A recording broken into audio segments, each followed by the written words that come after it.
A variety of issues and so many of them to consider. Just 100 days to go until the general election, and David Cameron, Prime Minister, joins us now.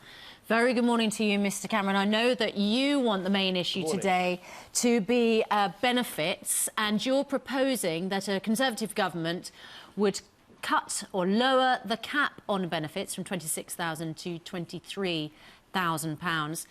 A lot of people will say you're just punishing the poorest and most vulnerable.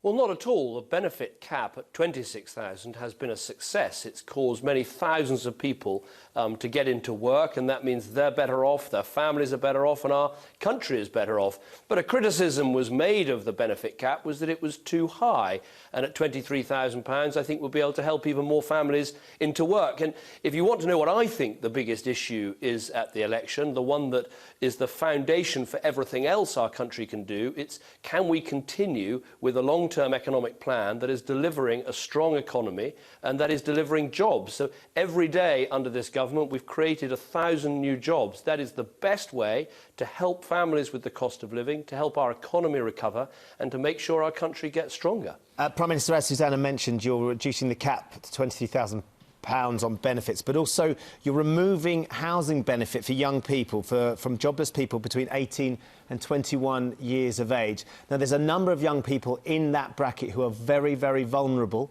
who can't, for whatever reason, stay at home because of pressures, and it's just not a sustainable environment for them to be in.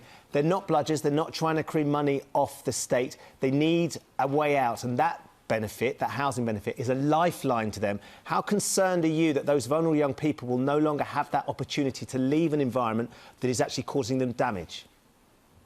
Now, well, vulnerable people that need to leave home will get support. What we want to change is the situation where at 18 you can effectively decide to sign on, live away from home, claim unemployment benefit, claim housing benefit.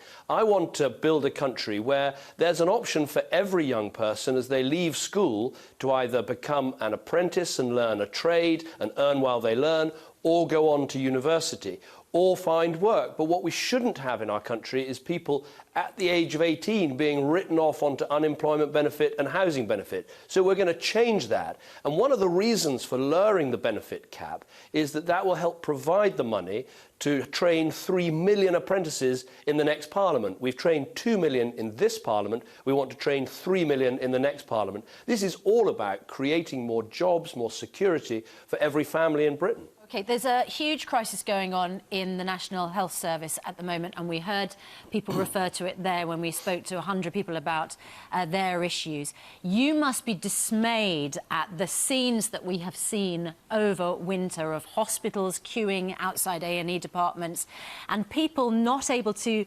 leave hospital and therefore bed blocking for others. Now, this is a massive issue for people. Ed Miliband is talking about it today while you're talking about benefit caps. This is your government, coalition government, which is overseeing this crisis in the NHS. What are you going to do about it?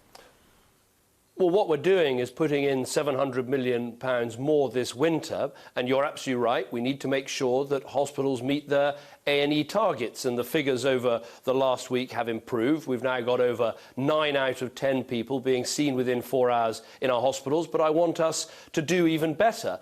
But the truth is you can only have a strong NHS if you have a strong economy, and because of our strong economy, we've pledged that we'll protect the NHS and the spending will be increased in the next Parliament, just as it was increased in this Parliament. £53,000 in order to have a half-built extension that you have to live in for 7 years. Well, I'll correct you on that, Susanna. That's what they paid the builder. All right, that's what they gave him. So it cost that, but it wasn't finished.